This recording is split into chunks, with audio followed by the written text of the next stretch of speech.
Now, another thing I want to reach to you is that during the unbelievable part, I was involved in building another base inside of Dulce, New Mexico, which is Los Alamos Laboratory. It's a biological laboratory. On the southwest part of the Archuleta Mesa, we built an underground facility, a better part of 3 cubic miles hollowed out underground. Then to the southwest of that, we were in the process of the early stages of building. We drilled 4 large tunnel-like holes. Some of them ran 2.5 miles under the surface. Number of the original wells or drilling machines that were used were at the rate of 2 miles a day. It was fairly rapid. The equipment kept coming up broken. So we wanted to go down and we wanted to send somebody down there, a human observer, or human observers in this case, to find out what was going on. Well, to our total surprise, first of all, the government knew all about it. They didn't tell anybody.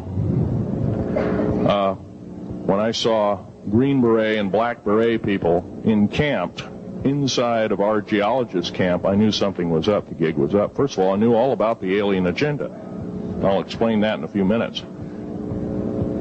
The large alien grays had been encamped there for as best as believed possible about 400 or 500 years. Had been one of their internal bases. And we drilled holes right on top of it.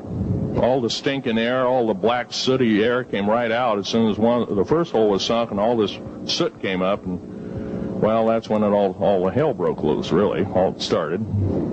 Anyway, after we drilled all 4 holes, it took about 2 days to drill all 4 of them. And when you build an underground base, you drill 4 basic holes, and you build called stopes or cross-member holes across, and then you use blasting equipment, special blasting equipment by the analyzation of the rock formation, and you literally blast out or tunnel out or deflagrate or melt rock out to build the large rooms that are required for this underground base. Well, in this process, I was lowered down the basket of one of these holes, and about from me to this elderly woman here in the front was sitting a 7-foot-tall alien gray.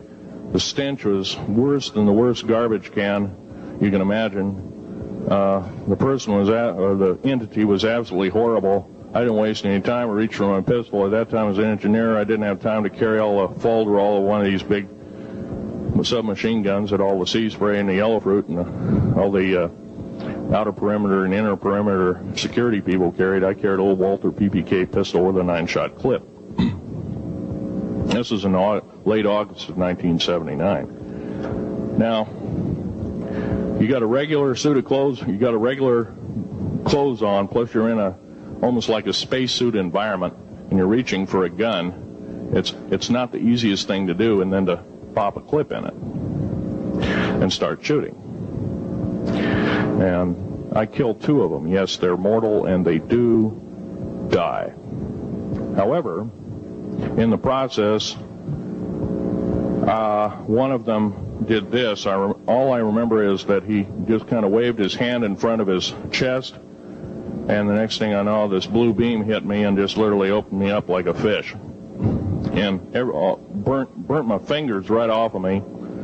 And it was some form of electrical force, because the kind of like being hit by a lightning bolt burned all my toenails off of me.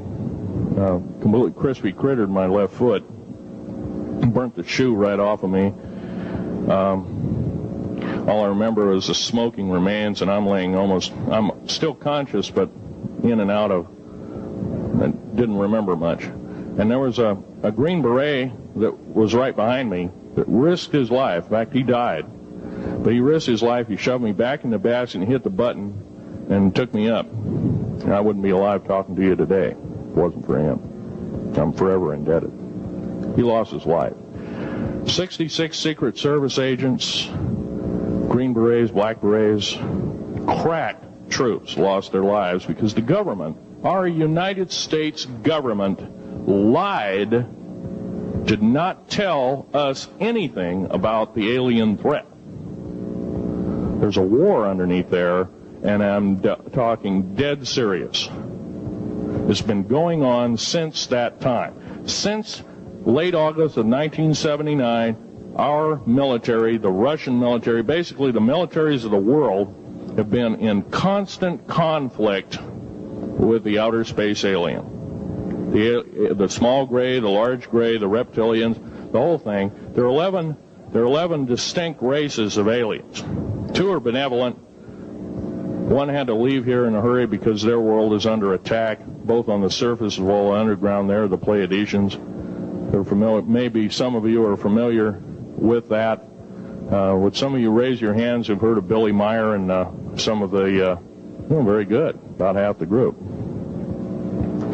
Well, Billy Meyer is one of these lucky people that they figured, well, he's kind of a simple type, we'll show him everything. Well, these are the benevolent aliens, and they've been here helping us. In fact, I have a picture, let me reach for it here.